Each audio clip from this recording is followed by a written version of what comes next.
Welcome to Catholic Messenger Conversations podcast. Today's conversation with Bishop Dennis Walsh focuses on another historic first in the Church, the election of a U.S. Cardinal with dual Peruvian citizenship, Robert Prevost of Chicago? Prevost, yes. Prevost, Yeah. as a successor to the late Pope Francis. So let's get this conversation rolling.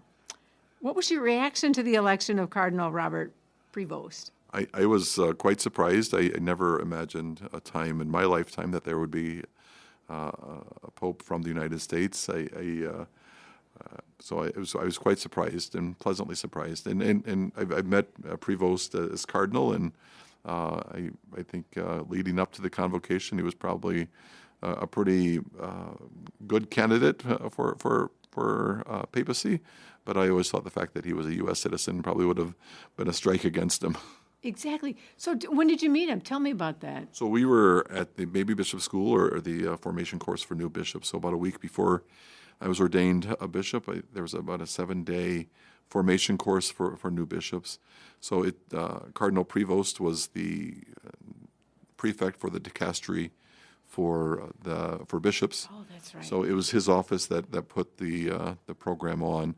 So he was at the conference for the whole time, from morning conference all the way to the evening conference. Oh, and wow. there were long days, and he never shuffled out of any of those meetings. So he was there for everything, all the meals and everything. He was just a great part of the conference.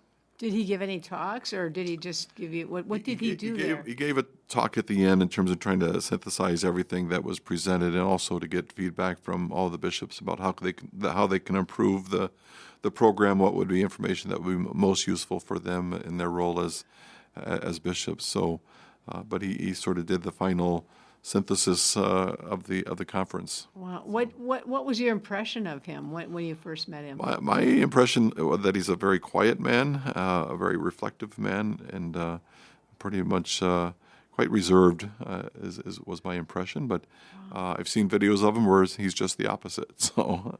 Well, that's interesting, isn't it? Yes. So oh, wow. And so tell me, what is the significance of his chosen name, Pope Leo XIV? Leo is a giant in the whole area of Catholic social teaching. Leo XIII. Leo XIII wrote his famous encyclical Rerum Novarum, which is sort of the foundational text that really identifies and defines really what the natural rights of people are. Leo wrote that document around the Industrial Revolution, is when he wrote Rerum Novarum. I think part of the reason, and Pope Leo XIV has said this, is that we're in a similar time of a new revolution, a new industrial revolution, especially with the advent of artificial intelligence. Mm-hmm. And I think the significance of choosing the name Leo is a continuity and a closeness to the Church's social teaching, social justice teaching of the Church. So I think that's the significance of it. It certainly speaks of his priorities. And he was a missionary bishop for many, many years in a very poor diocese. So I think he's always had a passion for justice, and that would indicate to me what his priority is. Very good. What qualities do you think he will, or do you believe that Pope Leo brings to the papacy? I think, like Francis, I think he's going to be very close to the people. However, unlike Francis, that would just sort of say things in an undisciplined fashion, I think Cardinal or the Holy Father will be much more disciplined in saying what the Church teaches, rather than making an off-the-cuff remark and then the Vatican having to say what the Holy Father meant to say was. So I think Leo XIV will be very different in terms of a disciplined presentation of church teaching, that we probably won't see the off-the-cuff remarks as much as we saw under Francis, that sometimes got Pope Francis into some trouble. Do you think that's a good thing? Do you think we need more measured responses? I think it's something that the Church has been calling for during the pontificate of Francis. There's a concern about confusion about what the Church actually teaches and what Francis has actually said. So I think there was a lack of precision for the most part about those issues, and I think Leo the 14th will correct some of that with a more disciplined approach. Wow. Okay. How do you think Pope Leo, being the first pope from the United States, might affect his interaction with the church in the U.S.? I think it'll be beneficial for us to hear the Pope speak to us in our own language rather than mediated through interpreters. There'll be a much more immediate and clearer presentation to Americans about what we're called to. So I think it'll be a much clearer presentation to the Church of the United States rather than it going through interpreters. And we've never had that before, where to have a pope where the primary language of the speaker has been English. Right. And I think that'll be a big change. So Do you think he'll make a couple of trips to the United States? I hope so, and I hope very soon that he comes to the U.S. The bishops of our region will be going over to Rome for what's called an ad limina visit. Oh, okay. Probably in 27 or 28. Okay. So every 5 years, bishops have to go to Rome for what's called an ad limina visit. What's ad limina meaning at the threshold. So to go to the Pope and to have conferences and dialogues about the Church of our region with the Holy Father. And why would you like to see him come sooner than later? I think it would be great in terms of bringing a great sense of enthusiasm. I mean, right now there's a great deal of enthusiasm over the election of a pope born in the United States, and I think to maintain that momentum and that energy, it would be great if we could follow that up with a visit very soon. Do you think that might encourage some maybe fallen away Catholics to come back? Someone told me, I just read an interview of somebody who returned to the faith just because of Wow. their what they've heard about Pope Leo. So you never know what's going to move in the hearts of people. I will say that people are looking for something here in the United States. I think young people especially are looking for a sense of meaning and purpose. And I think having someone speak to us in our own language will go a long way in terms of answering the hungers and the thirst of many young people. Oh, that's terrific. Now, Pope Leo has dual Peruvian citizenship, so I'm wondering, he ministered in Peru for they said he was in and out of Peru more of his life than he's been in the United States, for example. So I'm wondering, what do you think his many years ministering in Peru will have? How will that shape his papacy? I would say that probably the fact that he has a much more international view of the world than most citizens from the United States has probably led to the fact that he would be an acceptable candidate for papacy. I think he has a much broader vision and a broader exposure, really, to poverty, the needs of people in the third world, the needs of those who are poor. I think those experiences of living outside the United States, I'm sure, has affected very much his worldview. It was great watching it. I mean, did some YouTube videos, and I came across a newscast when they were announcing the Pope from Peru. So all the announcers were all Peruvian, and so they announced Prevost, and we've been rejoicing that we have an American from the United States as the next pope. They were saying, "Oh, he's a Peruvian. A Peruvian has been elected the pope." Oh, that's great. So in there, it's all a matter of perspective. For the Peruvians, he's a Peruvian pope, and for us, he's a American-born U.S. That speaks well to him, doesn't it, in terms of being an equal opportunity pope? Yeah, I think it does. I think probably the fact that he was elected was that he has spent so much time outside the United States. That is probably part of the draw.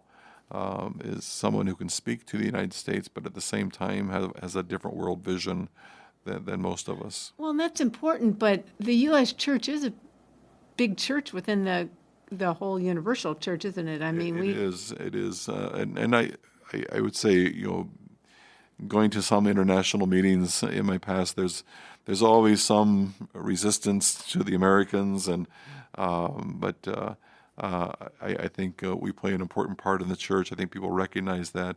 I do think my experience has been that people kind of admire the attitude in the United States of the ability to get things done is something that I have seen at international conversations that people admire about the Americans or the U.S. That's is that interesting. a desire to get things done or to be able to figure it out. So, I mean, there's a lot of problems in the Vatican, and most of them financial. When I was over there for baby bishop school, I had a conversation with somebody who works at the Vatican who said that, they really need an American here to fix things because to bring sort of an American style of development to the Vatican, and that was said to me back in September. So now there is an American who's calling the shots in the Vatican. So And he has mathematical background, so he does, should be able yeah, to handle the yeah. financial aspect, right? correct. So I'm wondering, too, he clearly loves his Augustinian community and its values. How might that come into play in his papacy, do you think? yeah, I don't know much about what those Augustinian values are. I mean, it's clear that he has a great love for Augustine. I mean, he's already quoted Augustine a number of times. Yeah. I mean, at his appearance on the loggia, when he was first announced, he used a famous line from Augustine. He said, with you I am a Christian, and for you I am a bishop." And I think that's a line from Augustine. So he brings with him a richness of an Augustine spirituality. To be able to tell you exactly what that Augustine spirituality is, I'm not proficient enough in that to know that. He also he emphasized peace, bridge building, civil dialogue and encounter. Like Pope Francis, he also emphasizes synodality and the faithful's call to be missionaries. How do you think his overarching vision will play out in a church that really struggles with divisiveness? Yeah, I think in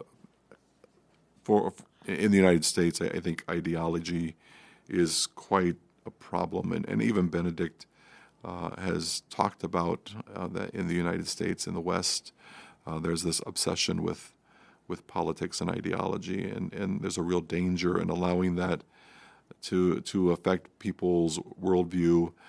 There's an openness to people being manipulated easily by being drawn into these ideologies.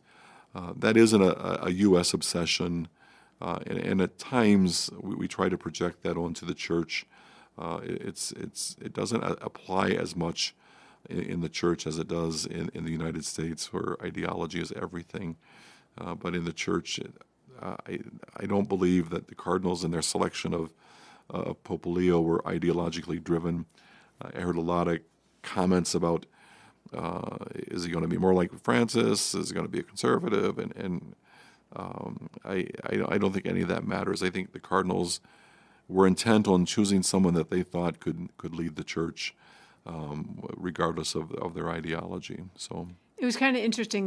They chose someone who's 69 as opposed to, I think Pope Francis was about 7 years older than Pope Leo XIV when he was elected. Do you think age was a big factor? Well, sometimes they choose an older person for the kind of be a placeholder until somebody else gets of age. But I'm sure it's not as big a factor as we think it is. I mean, 69 is fairly young. I think so. For the Pope. I think he's probably going to be Pope for 20, 25 years. And he's a very healthy person. So we're in for a long pontificate, I think. Oh, that's great. I'm wondering, too, in your message to the people of the Davenport Diocese, you said, may his pontificate be a testament to justice, unity, and unwavering love, ushering in a new era of hope for the world. How do you envision Pope Leo applying those values, like when the rubber hits the road? Yeah, I think, in following Francis's The Joy of the Gospel, I think Pope Leo is going to very clearly proclaim a sense of hope by proclaiming Jesus Christ. I think calling us to conversion, calling us out of those things that sort of keep us in bondage and keep us from in the darkness. And there's a lot of areas of concern where in our culture, in our society, there's fear, there's uncertainty, all those things, and I think he intends to proclaim Jesus Christ and that in Christ is our only hope. So in order for us to be immersed in that, that means probably more scripture, more, sacramental approach, more emphasizing the liturgy. I mean, well, I think primarily the Pope is teacher, right? Right. And so the Pope is as teacher. I'm anticipating seeing some beautiful things come out of his office in terms of documents. Okay. And people say, well, they're only documents. They don't really do anything. However, they do affect us who are called to the task of governing in the church. So they do affect my worldview. They affect how I govern, how I minister in the Diocese of Davenport. So the vision of the Holy Father, the vision that he establishes, Yes. It gets filtered down to the basic levels of the church. That's so important to remember.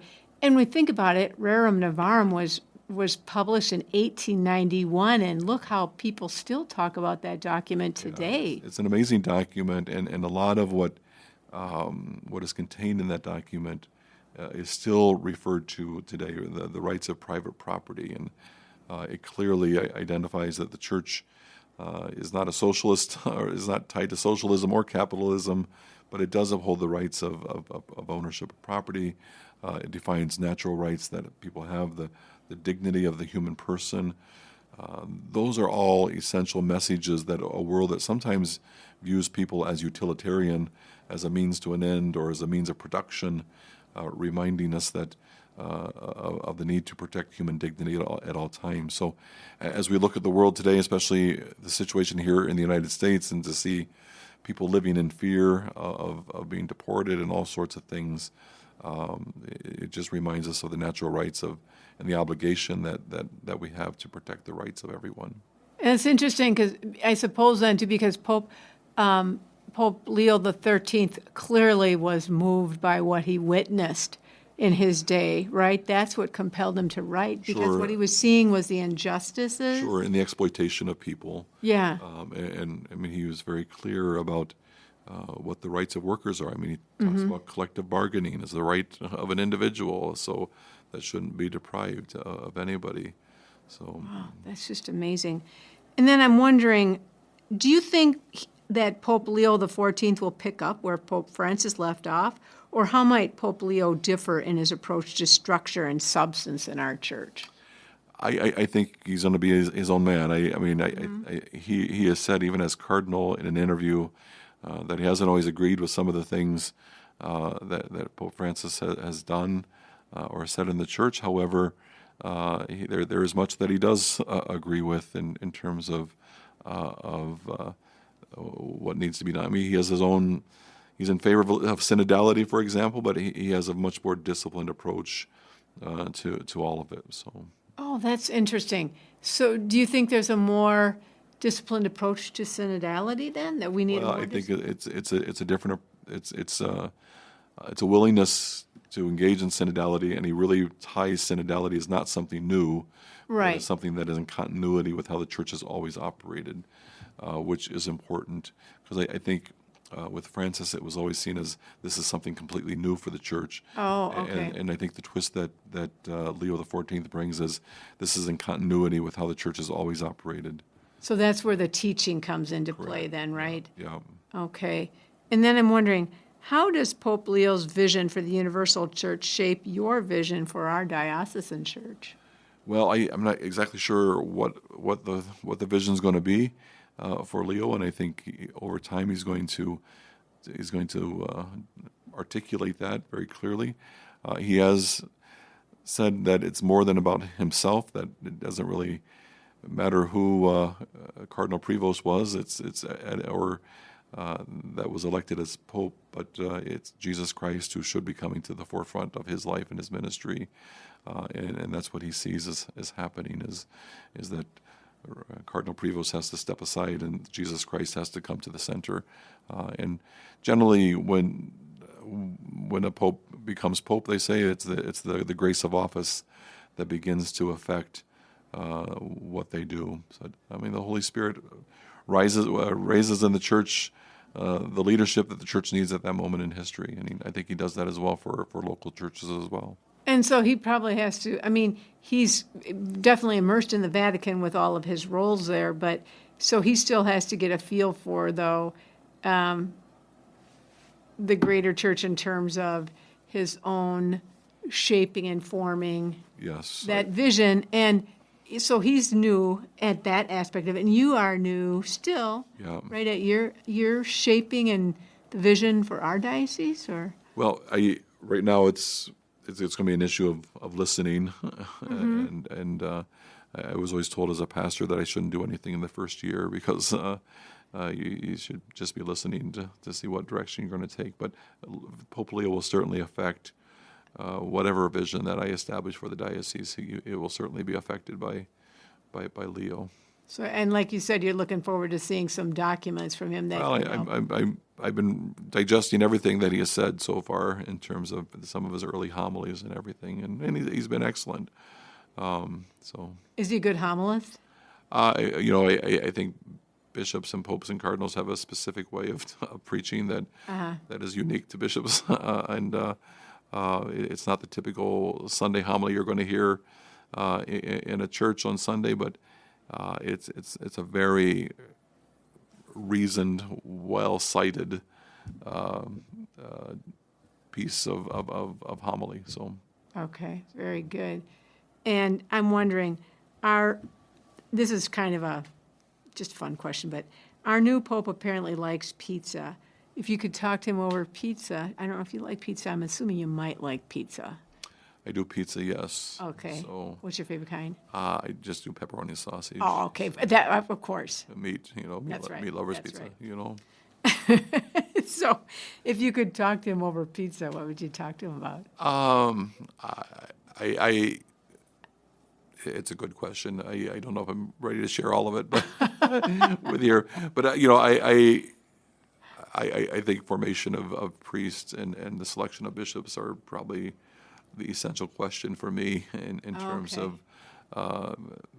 calling priests to a real sense of holiness of life and for the formation of priests and what are we doing in terms of human formation.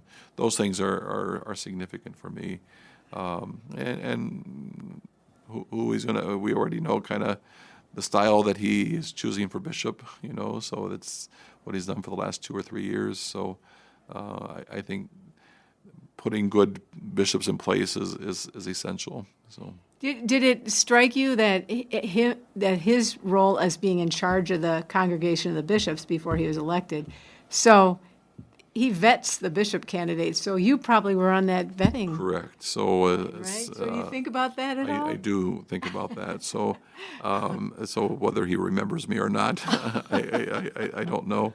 But so he is the one who presents the names. So the nuncio of the United States is the one that presents those names to the prefect of the dicastery, in this case Cardinal Prevost, presents those names to him.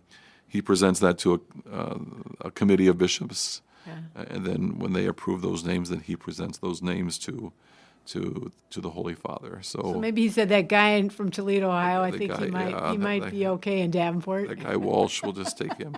But ultimately, it's the Pope who picks. He gets the 3 names, and he reads through the case for each one, and then he says, "Well, I'll take Walsh." So. And then here you are with Then the here I podcast am. of the Yeah, Catholic it's Messenger. a life-changing thing. It really is. Okay. Any parting thoughts about that I haven't asked you about No, regarding but our I Pope? think I'm looking forward to a wonderful pontificate, and I think it's going to be terrific. That's great. Thank you so much, Bishop. I really appreciate your Thank you. conversation. We'll see you next time on Catholic Messenger Conversations.